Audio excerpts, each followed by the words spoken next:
हर हर महादेव। ओम नमः शिवाय। आइए आज के वीडियो में हम फाल्गुन अमावस्या की व्रत कथा का श्रवण करेंगे। हिंदू धर्म में अमावस्या तिथि का विशेष महत्व होता है। यह दिन पितरों को समर्पित होता है। इस दिन पितरों के निमित्त तर्पण और श्राद्ध किया जाता है। फाल्गुन माह में पड़ने वाली अमावस्या को फाल्गुन अमावस्या के नाम से जाना जाता है। इस दिन सूर्य देव को अर्घ्य देने, पितरों का तर्पण करने और भगवान विष्णु की पूजा करने का विधान है। साथ ही फाल्गुन अमावस्या पर भोलेनाथ की पूजा करने से मनवांछित फल प्राप्त होते हैं और जीवन में खुशहाली आती है। इस बार फाल्गुन अमावस्या का व्रत 17 फरवरी दिन मंगलवार को रखा जाएगा। आइए अब हम सब मिलकर भगवान शंकर का ध्यान करते हुए फाल्गुन अमावस्या की व्रत कथा का श्रवण करते हैं। फाल्गुन अमावस्या व्रत कथा प्राचीन समय की बात है। एक राज्य में एक राजा और एक रानी रहा करते थे। उनके 4 संतानें थी। 2 लड़के थे और 2 लड़कियां थी। एक लड़की का नाम था पूर्णिमा और दूसरी लड़की का नाम था अमावस्या। पूर्णिमा घर के कामों में निपुण थी और घर का पूरा काम काज अच्छे से किया करती थी। काम समाप्त होने पर वह भगवान की पूजा अर्चना भी किया करती थी। इसके अलावा उसका एक नियम और भी था कि वह रोजाना गौ माता की विधि विधान से सेवा जतन किया करती थी। वहीं उसकी दूसरी बहन अमावस्या ना तो घर का कोई काम करती थी और ना ही उसकी पूजा पाठ में कोई रुचि ही थी और ना वह कभी गौ माता की सेवा ही किया करती थी। पूर्णिमा सर्वगुण संपन्न थी। फिर भी राजा और रानी अपने 2 बेटों से और अपनी पुत्री अमावस्या को ही प्यार किया करते थे। वह पूर्णिमा को ज़्यादा नहीं चाहते थे। उसके साथ हमेशा भेदभाव किया करते थे। समय के साथ राजा की 4 संतानें बड़ी हो रही थी। जब वे बड़े हो गए तो राजा ने अपने दोनों पुत्रों का विवाह योग्य कन्याओं के साथ करवा दिया। इसके बाद रानी ने राजा से कहा कि हे राजन, अब दोनों पुत्रियों का भी हमें विवाह करवा देना चाहिए। वह भी विवाह योग्य हो गई हैं। लेकिन आप ऐसा करना कि पुत्री अमावस्या का विवाह किसी बड़े खानदान में कराना और पूर्णिमा का विवाह किसी गरीब परिवार में कराना, क्योंकि पूर्णिमा को तो केवल भगवान की पूजा पाठ और घर के काम काज करना ही पसंद है और साथ ही उसे गौ माता की सेवा करना भी बहुत ही ज़्यादा पसंद है। गरीब घर में होगी तो इसके सारे काम हो जाएंगे और अमावस्या को तो कुछ करना पसंद ही नहीं है।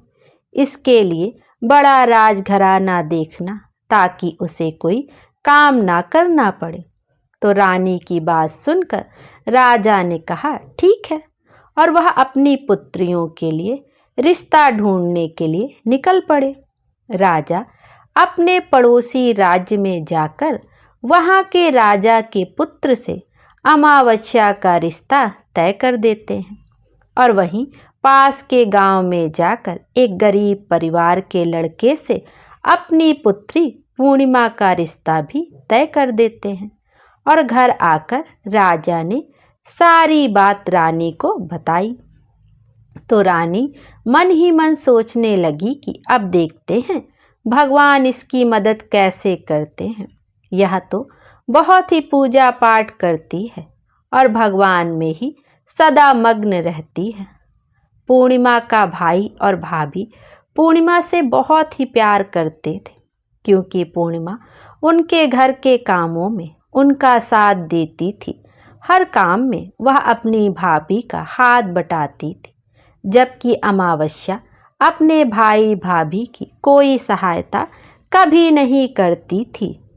और उन पर हमेशा अपना रौब जमाती रहती थी और ना ही कोई घर का ही कार्य करती थी। ऐसा करते करते कई महीने बीत गए। अमावस्या और पूर्णिमा दोनों का ही विवाह हो गया। राजा और रानी ने अपनी दोनों बेटियों की विदाई कर दी।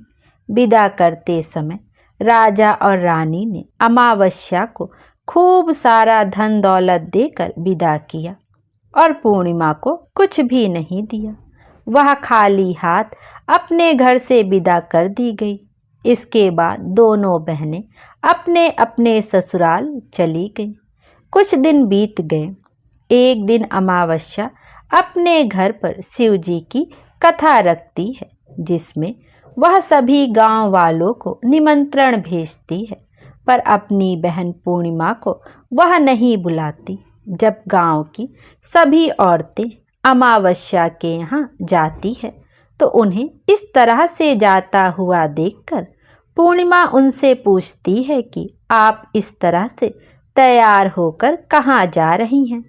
तो वह औरतें पूर्णिमा से कहती हैं कि तुम्हारी बहन के यहाँ शिव जी की कथा रखी है, क्या तुम वहाँ पर नहीं जाओगी? तो पूर्णिमा कहती है कि मुझे तो मेरी बहन ने निमंत्रण नहीं भेजा, तो मैं जा भी नहीं सकती। तभी गांव की औरतें पूर्णिमा से कहती हैं कि बुलावा नहीं आया तो क्या हुआ, तुम्हारी बहन है, भूल गई होगी। यह तो भगवान शिव जी की कथा है, सुनने जाने में क्या हर्ज है। हम तो कहती हैं कि तुम हमारे साथ चलो। तो पूर्णिमा गांव की औरतों की बात मानकर उनके साथ भगवान शिव की कथा सुनने के लिए अमावस्या के घर चली जाती है। जब अमावस्या की नज़र पूर्णिमा पर पड़ती है तो वह कहती है कि पूर्णिमा, तुम यहाँ कैसे चली आई? मैंने तो तुम्हें बुलाया ही नहीं। खैर कोई बात नहीं, तुम आ ही गई हो तो चुपचाप बैठी रहना और मेरे यहाँ रिश्तेदारों को यह भूल कर भी मत बताना कि तुम मेरी बहन हो।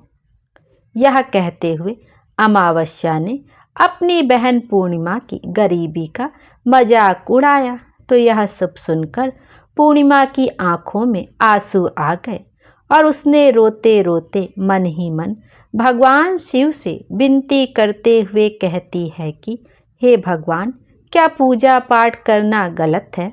गौ माता की सेवा करना गलत है?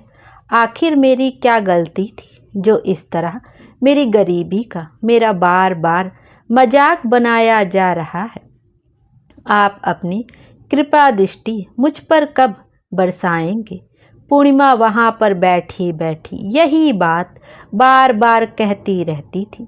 इतने में शिव कथा पूरी हो जाती है और अमावस्या भगवान का प्रसाद सब में बांटने लगती है।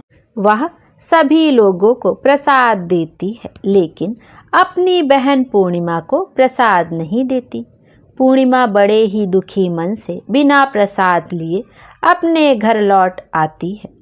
पूरे रास्ते वह यही सोच रही थी कि घर पर अगर बच्चे उससे कथा का प्रसाद मांगेंगे तो मैं उनसे क्या कहूँगी, और यह भी सोच रही थी कि मायके अपने भाई भौजाई के यहाँ जाऊँगी तो वहाँ जाते हुए वहाँ के बच्चों के लिए भी कुछ लेकर तो जाना था। तो ऐसा सोचते हुए वह अपने घर लौट आई। घर वापस लौटकर आने के बाद उसने अपने पति और बच्चों से कहा कि मैं कुछ समय के लिए अपने मायके जा रही हूँ। तो पति ने कहा ठीक है, चली जाओ। तो थोड़ी देर बाद में पूर्णिमा अपने मायके के लिए रवाना हो गई। चलते चलते रास्ते में एक चबूतरा आया जिस पर तुलसी जी का पौधा लगा था। उस चबूतरे पर एक बूढ़ी अम्मा बैठी थी। वह कोई और नहीं, साक्षात तुलसी माता जी थी। उस बूढ़ी माता ने पूर्णिमा से कहा कि बिटिया, तुम कौन हो और कहाँ जा रही हो? तो पूर्णिमा अपना परिचय देते हुए कहती है कि माँ, मैं अपने मायके जा रही हूँ। तो बूढ़ी औरत ने पूर्णिमा से कहा कि बेटा, यहाँ तुलसी जी का पौधा सूख रहा है, इसमें थोड़ा सा पानी डाल दो और इस चबूतरे को भी साफ कर दो, जिससे मुझे थोड़ी ठंडक मिलेगी। तो पूर्णिमा ने कहा कि ठीक है माँ, मैं तुलसी के पौधे में पानी डाल देती हूँ और यहाँ की साफ सफाई भी कर देती हूँ। तब पूर्णिमा ने साफ सफाई करने के बाद बूढ़ी अम्मा को भी नहला दिया। बूढ़ी अम्मा की सेवा भी की, उनके पैर दबाए, हाथ पैर में तेल की मालिश की, कंघी की और फिर पूछा कि माँ आपकी क्या सेवा करूं? कोई और काम हो तो बता दीजिए, मैं कर दूंगी। तो बूढ़ी अम्मा कहती हैं कि बेटा अब कोई काम नहीं, तुम अपने मायके चली जाओ, वापस आते समय मुझसे फिर मिलती जाना। तो पूर्णिमा ने बूढ़ी अम्मा से कहा ठीक है माँ जी, मैं जाती हूँ, लौट के आऊँगी तो आपसे मिलकर ज़रूर जाऊँगी। ऐसा कहकर पूर्णिमा वहाँ से चल पड़ी। कुछ समय आगे चलने के बाद एक शिव जी का मंदिर आया। वहाँ पर उसे एक बूढ़े बाबा मिले जो कि मंदिर के बाहर बैठे हुए थे। वह बूढ़े बाबा कोई और नहीं थे, साक्षात भोले बाबा थे। उन्होंने पूर्णिमा से कहा कि बिटिया तुम कौन हो और कहाँ जा रही हो? तो पूर्णिमा ने कहा, अपना सारा परिचय देते हुए कहा कि बूढ़े बाबा मैं अपने मायके जा रही हूँ। तो बूढ़े बाबा ने कहा कि बेटा मैं तो बहुत बूढ़ा हो गया हूँ और मेरी आँखों की रोशनी भी ढंग से काम नहीं कर रही है। तुम ऐसा करो कि मंदिर की साफ सफाई कर दो और शिवलिंग पर जल चढ़ा दो और भोले शंकर के आगे एक घी का दीपक जला दो। पूर्णिमा ने कहा ठीक है बाबा। यह कहकर पूर्णिमा ने पूरे शिव मंदिर की साफ सफाई कर दी और भोले शंकर की शिवलिंग पर जल भी चढ़ा दिया। उसके बाद उसने बूढ़े बाबा से कहा कि बाबा कोई और काम हो तो बताइए। तब बूढ़े बाबा ने कहा नहीं बेटी, अब तुम वापस जाओ, लौटते वक्त मुझसे मिलते हुए जाना। पूर्णिमा ने कहा ठीक है बाबा, अब मैं जाती हूँ, जाते हुए आपसे मिलकर जरूर जाऊंगी। ऐसा कहकर वह वहाँ से आगे चल पड़ी। आगे चलते चलते पूर्णिमा को एक काली माता का मंदिर दिखाई दिया। वहाँ पर भी एक बूढ़ी अम्मा चबूतरे पर बैठी हुई थी। तो उस बूढ़ी औरत ने पूर्णिमा से कहा कि बेटी तुम कौन हो और कहाँ जा रही हो? पूर्णिमा ने उस बूढ़ी औरत को भी अपना सारा परिचय दिया और बताया कि मैं अपने मायके जा रही हूँ। तो वह बूढ़ी औरत सुनकर कहती है कि बेटा अच्छी बात है, लेकिन तुम ऐसा करो, यहाँ पर पूजा पाठ करने के लिए तो सभी आते हैं, लेकिन मंदिर की साफ सफाई कोई नहीं करता। इसलिए तुम ऐसा करो कि मंदिर की साफ सफाई कर दो और मंदिर के आसपास और चबूतरे की भी सफाई कर दो। पूर्णिमा ने कहा ठीक है माँ जी। यह कहकर पूर्णिमा ने पूरे मंदिर की और चबूतरे की साफ सफाई कर दी और पूजा पाठ भी कर दिया। उसने बूढ़ी माता का श्रृंगार भी कर दिया और बुढ़िया माँ के पैर दबाती है और कहती है कि माँ जी सारा काम हो गया, अगर मेरे लायक कोई और काम हो तो मुझे बतलाइए, मैं उसे भी कर देती हूँ। तब बूढ़ी अम्मा कहती हैं नहीं बेटा, अब तुम जाओ, लेकिन जब मायके से लौट कर आना तो मुझसे मिलते हुए जाना। तब पूर्णिमा कहती है ठीक है और वह आगे चल पड़ती है। आगे चलते चलते एक नदी आती है। वहाँ पर भी एक बूढ़ी अम्मा बैठी होती हैं। वह कहती हैं कि बेटी तुम कौन हो और कहाँ से आई हो और कहाँ जा रही हो? तो पूर्णिमा उस बुढ़िया माई को भी अपना पूरा परिचय देते हुए बताती है कि अम्मा मैं अपने मायके जा रही हूँ। तब बूढ़ी अम्मा कहती हैं कि यहाँ पर नदी स्नान करने तो सभी आते हैं, लेकिन यहाँ पर कोई साफ सफाई नहीं करता। इसलिए तुम ऐसा करो कि नदी के किनारे पर साफ सफाई कर दो पूर्णिमा कहती ठीक है माँ जी, और वह नदी के किनारे साफ सफाई में लग जाती है। साफ सफाई समाप्त करके बूढ़ी अम्मा के पैर दबाती है और कहती है कि माँ जी कोई और काम हो तो बतलाइए। तो वह बूढ़ी औरत कहती है कि नहीं बेटा, अब तुम जाओ और जब मायके से लौट कर आओ तो मुझसे मिलते हुए चले जाना। इस तरह से पूर्णिमा जाने लगती है तो बूढ़ी अम्मा कहती हैं कि इस नाव में बैठकर नदी के दूसरे किनारे पर पहुंच जाओ। यह कहते हुए वह बूढ़ी अम्मा एक नाव की तरफ इशारा करती हैं। तब पूर्णिमा उस नाव में बैठकर नदी के दूसरे पार चली जाती है और वहां से अपने मायके से घर पहुंच जाती है। वहां पहुंचते ही पूर्णिमा के भैया और भाभी उसे देखकर बहुत ही खूब खुश होते हैं और वे पूर्णिमा की खूब खातिरदारी करते हैं और पूर्णिमा से वे सब खूब सारी बातें करते हैं और कहते हैं कि बच्चों को भी साथ लेकर आती तो कितना अच्छा होता। यह सब कुछ देखकर पूर्णिमा बहुत ही खुश होती है और सोचती है कि चलो कोई तो है जो मुझे देखकर इतना खुश होता है। इस तरह पूर्णिमा अपने मायके में कुछ दिन बड़ी ही हंसी खुशी के साथ बिताती है। फिर अपने भैया भाभी से कहती है कि मैं अपने ससुराल वापस जाना चाहती हूँ। तो उसकी भाभी ने उसके लिए एक बहुत ही सुंदर साड़ी दी और बच्चों के लिए थैला भर के कपड़े, मिठाई और खिलौने दिए और साथ ही रास्ते में खाने पीने के लिए कुछ चीज़ें भी रखती है और कहा कि तुम तो बहुत ही दिनों के बाद आती हो, अब की बार बहुत ही जल्द हमसे मिलने के लिए दोबारा आना।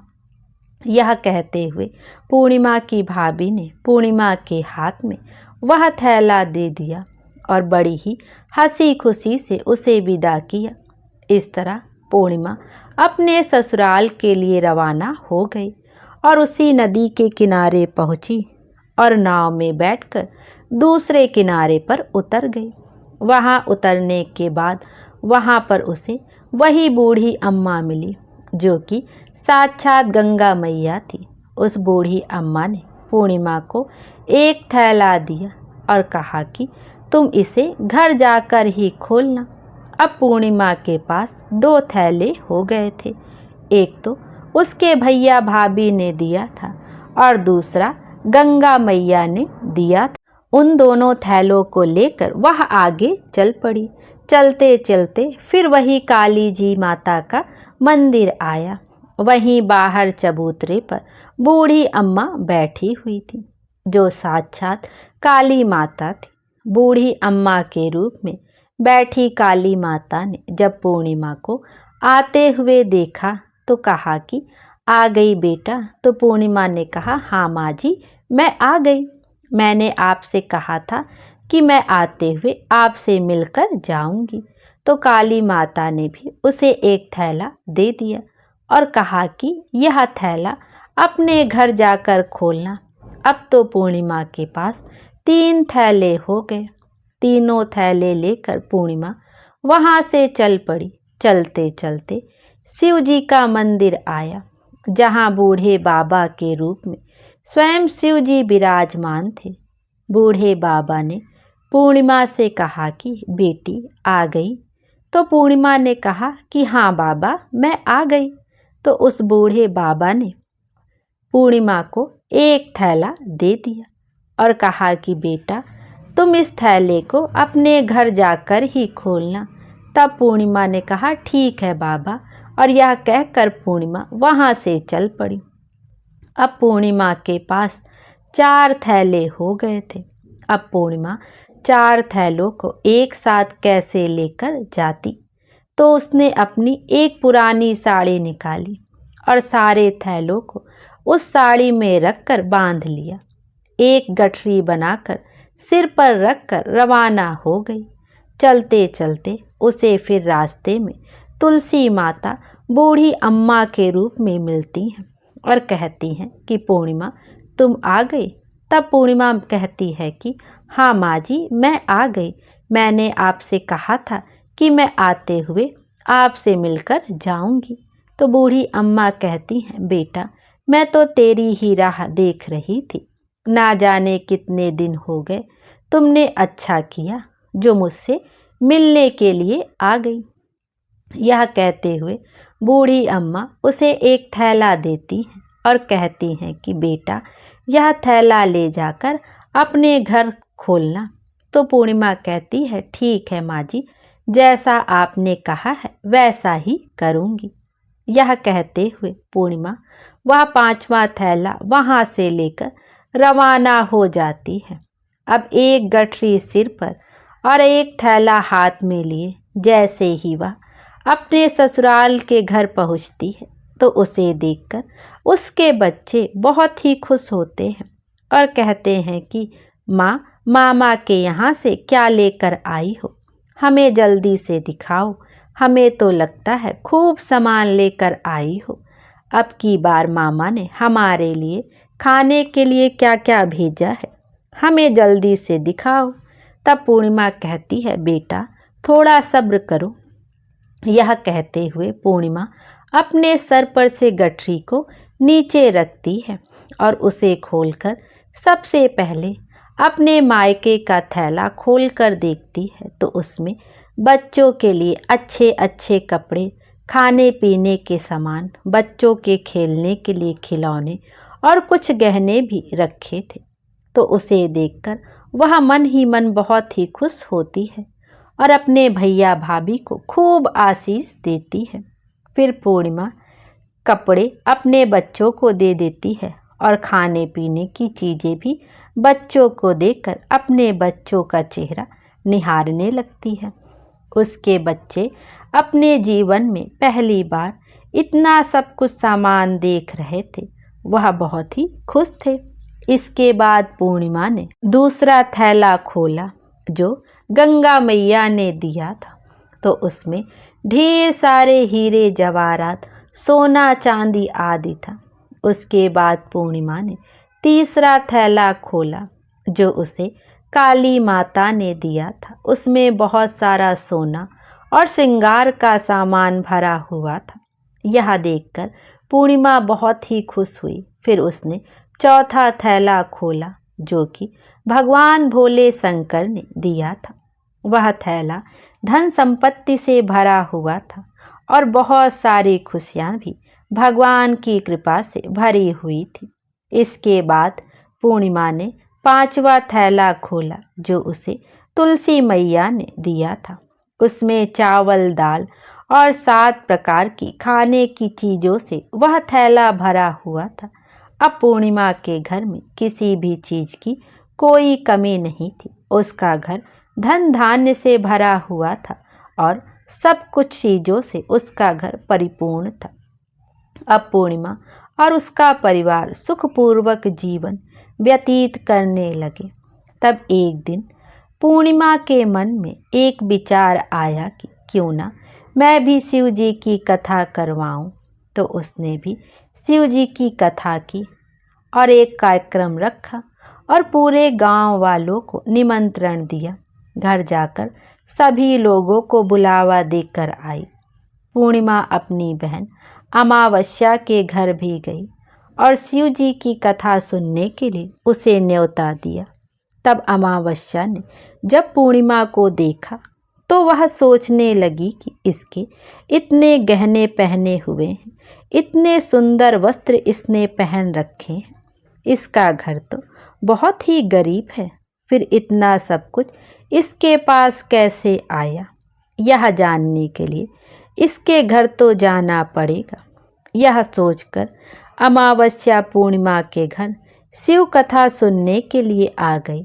उसने देखा कि पूर्णिमा के घर में कोई चीज़ की कमी नहीं थी, सब कुछ भरा जरा था। इतनी सारी धन दौलत देखकर अमावस्या आश्चर्यचकित हो गई और पूर्णिमा से पूछने लगी कि तुम्हारे घर में इतना धन और दौलत कहाँ से आई।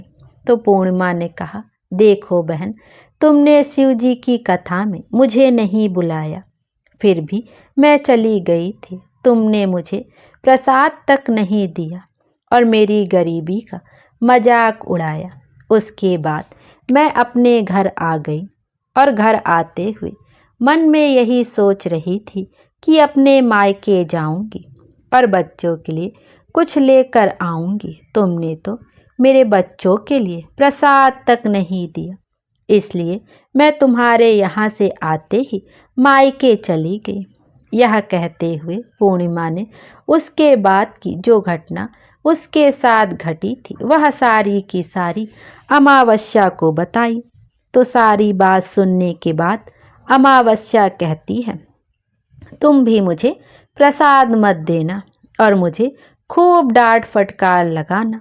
तो पूर्णिमा कहने लगी, यह तो भगवान का प्रसाद है, मैं तो सबको दूंगी और तुम्हें भी दूंगी। इतना कहने पर भी अमावस्या ने प्रसाद नहीं लिया। वह बिना प्रसाद के सीधे अपने घर चली गई और घर जाकर अपने बच्चों और पति से कहने लगी कि मैं मायके जा रही हूँ। तो उसके पति ने कहा, कोई बात नहीं, कुछ दिन रुककर चली जाना, अभी मुझे कोई काम है। तब अमावस्या ने अपने पति की एक भी बात नहीं सुनी और अपने मायके जाने के लिए तैयार हो गई।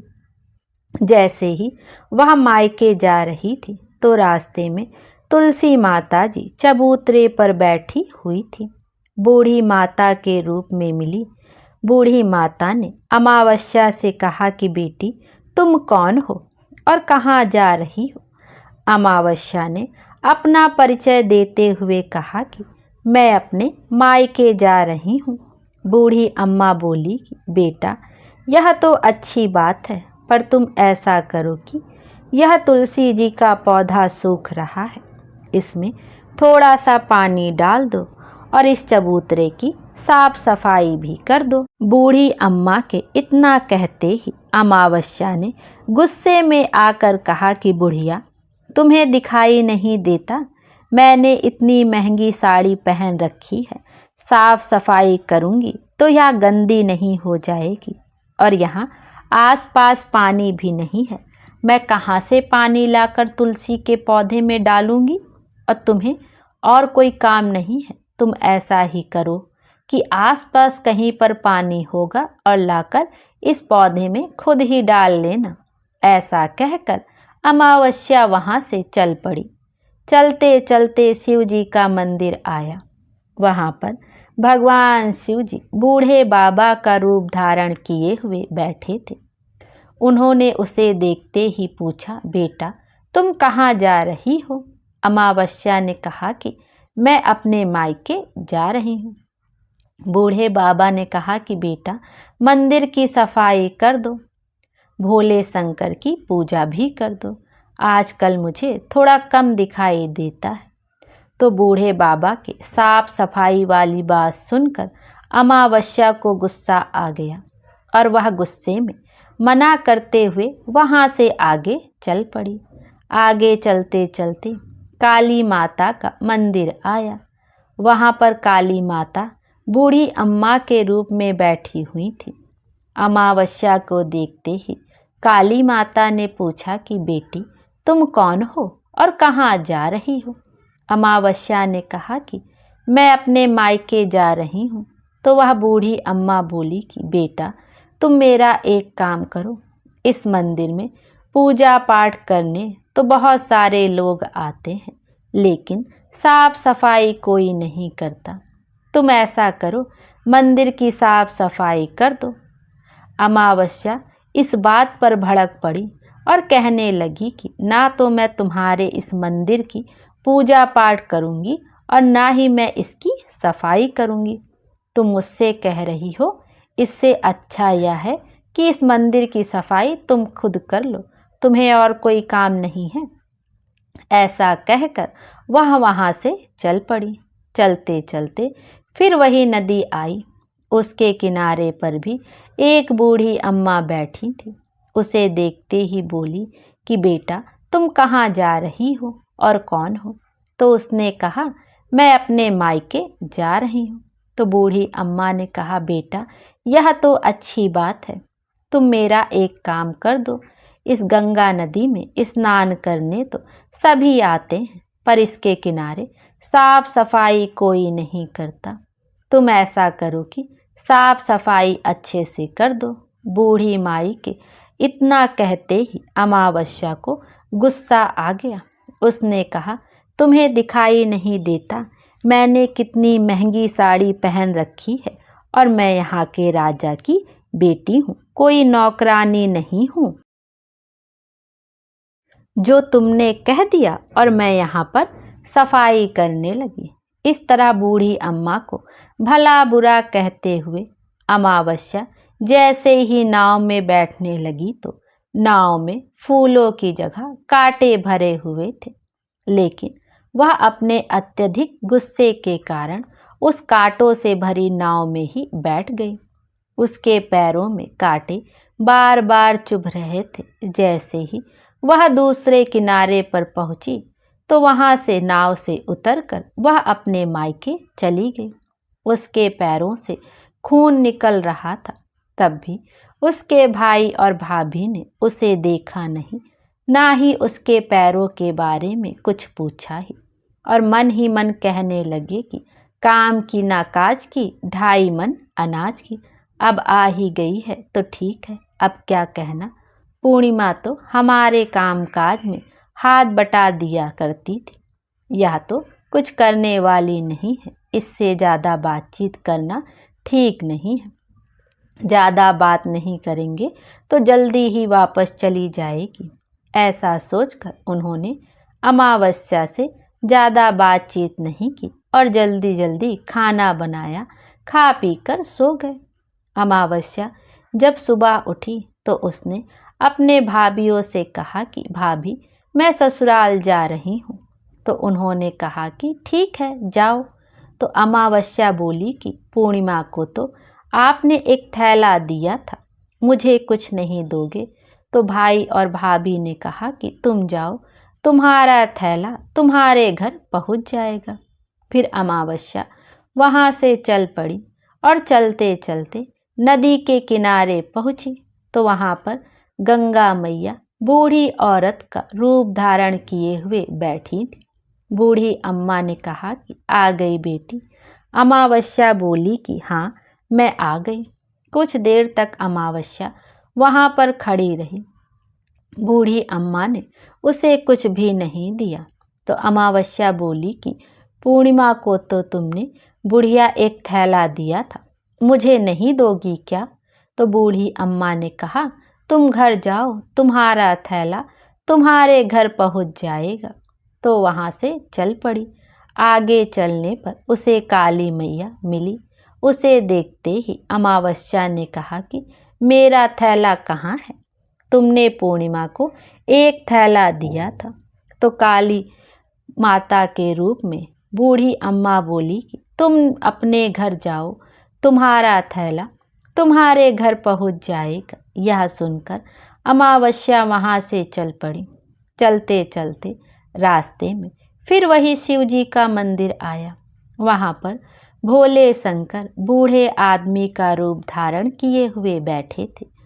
उन्हें देखते ही अमावस्या बोली कि मेरा थैला कहाँ है? तो बूढ़े बाबा ने कहा कि तुम घर जाओ, तुम्हारा थैला तुम्हारे घर पहुंच जाएगा। अमावस्या वहां से भी आगे चल पड़ी। आगे चलते चले उसे तुलसी माता बूढ़ी अम्मा का रूप धारण किए हुए बैठी मिली। तो अमावस्या को देखते ही कहा कि आ गई बेटी। तो अमावस्या ने कहा, हाँ मैं आ गई, मेरा थैला कहाँ है? पूर्णिमा को तो आपने थैला दिया था। अमावस्या की बात सुनकर तुलसी माता ने कहा कि तुम अपने घर जाओ, तुम्हें तुम्हारा थैला वहीं पर मिल जाएगा। अब तो अमावस्या वहां से जल्दी जल्दी अपने घर की ओर चल पड़ी। जैसे ही वह अपने घर पहुंची तो आंगन में देखा कि वहां पर 5 थैले पड़े थे। अमावस्या ने मन ही मन सोचा, अब तो मेरे पास भी खूब सारी धन दौलत हो जाएगी। उसने जल्दी जल्दी सारे थैलों को खोल कर देखा। किसी में मिट्टी भरी थी, किसी में पत्थर था, किसी में कोयला था और मायके वाला थैला तो बिल्कुल खाली था। इस तरह के थैलों को देखकर अमावस्या को बहुत ही गुस्सा आया और दौड़ती दौड़ती पूर्णिमा के घर गई और कहने लगी कि तुम्हें तो इतना सब कुछ मिला और मुझे कुछ नहीं मिला, तुमने मुझसे झूठ क्यों बोला।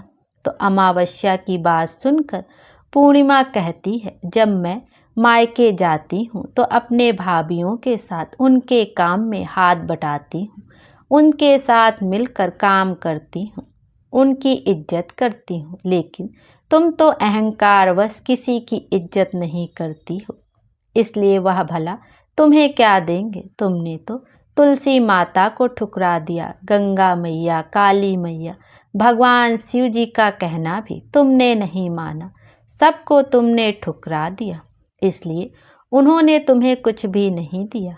मैंने उन सब का कहा हुआ काम बड़े ही श्रद्धा भाव से किया था, इसलिए यह सब कुछ मुझे प्राप्त हुआ।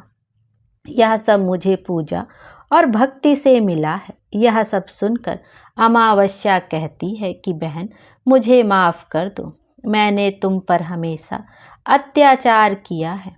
माँ ने भी हमेशा हम दोनों के बीच में भेदभाव रखा था। आज से मेरी आँख खुल गई है, मुझे कुछ नहीं मिला, कोई बात नहीं, पर मैं भी भगवान की भक्ति करना चाहती हूँ और भगवान की भक्ति करके मैं सब कुछ प्राप्त कर लूँगी।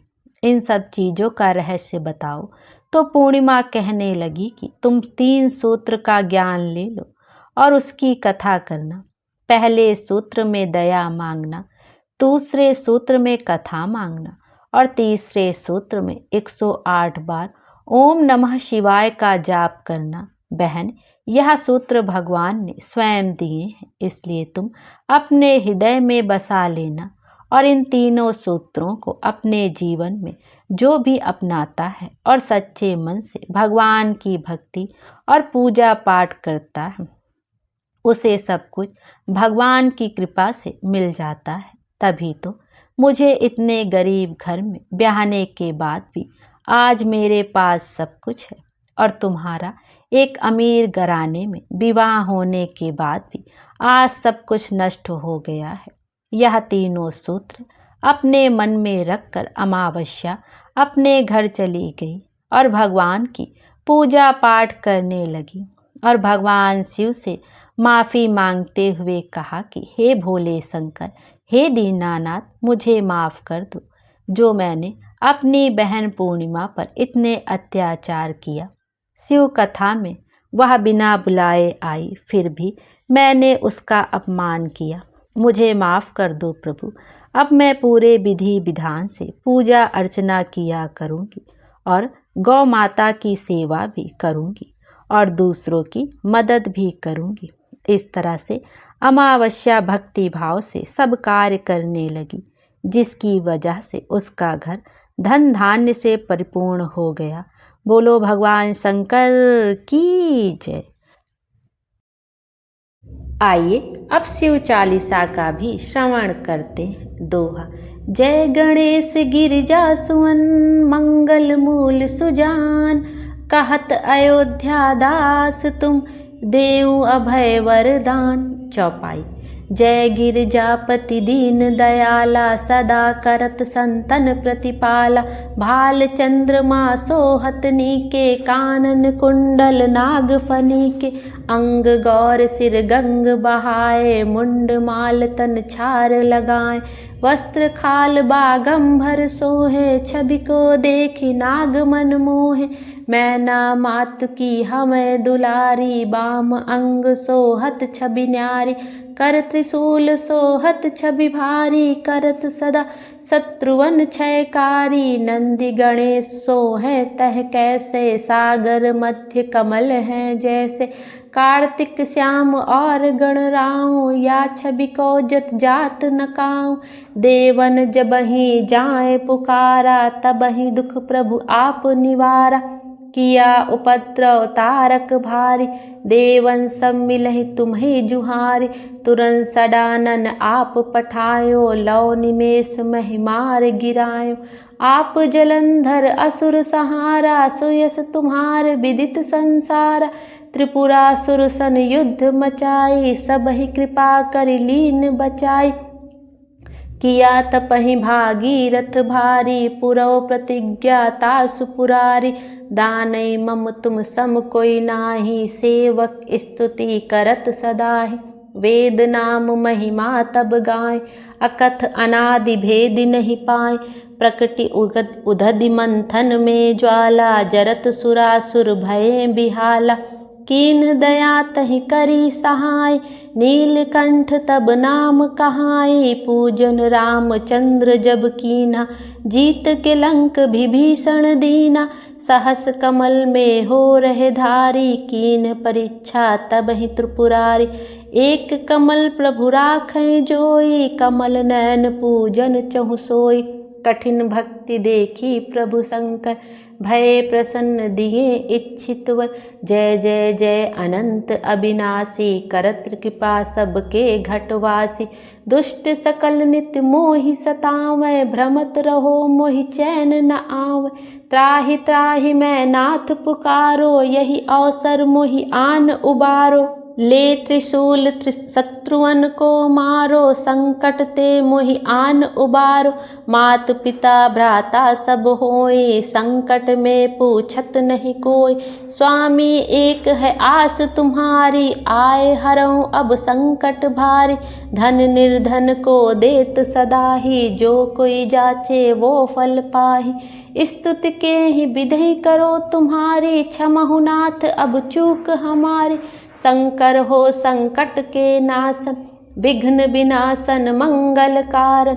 योगी यति मुनि ध्यान लगावै, नारद सारद शीस नवावै। नमो नमो जय नमः शिवाय, सुर ब्रह्मादिक पार न पाए। जो यह पाठ करे मन लाई, तापर होत शंभु सहाय। ऋषियाँ जो कोई हो अधिकारी, पाठ करे सो पावन हारी। पुत्रहीन कर इच्छा जोय, निश्चय शिव प्रसाद तेहि होय। पंडित त्रयोदशी को लावै, ध्यान पूर्वक होम करा। त्रयोदशी व्रत करें हमेशा, तन नहीं ताके रहे कलेसा। धूप दीप नैवेद्य चढ़ावें, शंकर सम्मुख पाठ सुनावें। जन्म जन्म के पाप नसावें, अंत धाम शिवपुर में पावें। कहे अयोध्या आस तुम्हारी, जान सकल दुख हरहु हमारी।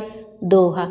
नित्य नेम कर प्रातः पाठ करो चालीसा, तुम मेरी मनोकामना पूर्ण करो जगदीश। मगसर छठी हे मंत्र तु, संवत 64 जान। आ स्तुति चालीसा स्योहि, पूर्ण कीन कल्याण। प्रेम से बोलिए शंकर भगवान की जय। यह था भगवान शंकर की शिव चालीसा। इस चालीसा के श्रवण मात्र से भगवान शिव शंकर बहुत ही प्रसन्न होते हैं। प्रेम से बोलिए शंकर भगवान की जय, माता पार्वती की जय। आइए अब शिव जी की आरती का भी श्रवण करते हैं। ओम जय शिव ओमकारा, हर जय शिव ओमकारा। ब्रह्मा विष्णु सदा शिव, अर्धांगी धारा। ओम जय शिव ओमकारा। एकानन चतुरानन पंचानन राजे, हंसानन गरुड़ासन वृषवाहन साजे। ओम जय शिव ओमकारा। दो भुज चार चतुर्भुज, 10 भुज ते सोहे। त्रिगुण रूप निरखता, त्रिभुवन जन मोहे। ओम जय शिव ओमकारा। अक्षमाला बनमाला, मुंडमाला धारी। चंदन मृग मद सोहे, भोले शुभकारी। ओम जय शिव ओमकारा। श्वेतांबर पीतांबर बाघांबर अंगे सनकादिक ब्रह्मादिक भूतादिक संगे। ओम जय शिव ओमकारा। कर के माध्य कमंडल चक्र त्रिशूल धरता। जग करता जग भरता जग संहार करता। ओम जय शिव ओमकारा। 64 योगिनी गावत नृत्य करत भैरव। बाजत ताल मृदंगा अरु बाजत डमरू। ओम जय शिव ओमकारा। लक्ष्मी वर सावित्री श्री पार्वती संगे। अर्धांगी गायत्री सिर सोहे गंगे। ओम जय शिव ओमकारा। काशी में विश्वनाथ विराज नंदी ब्रह्मचारी। नितोठ भोग लगावे महिमा अति भारी। ओम जय शिव ओमकारा। ब्रह्मा विष्णु सदाशिव जानत अविवेका। प्रणवाक्षर के मध्य ये तीनों एका। ओम जय शिव ओमकारा। त्रिगुण शिव जी की आरती जो कोई नर गावे। कहत शिवानंद स्वामी मन वांछित फल पावे। ओम जय शिव ओमकारा। प्रभु जय शिव ओमकारा। शंकर भगवान की जय। हर हर महादेव। ओम नमः पार्वती पतये। हर हर महादेव। ओम नमः शिवाय।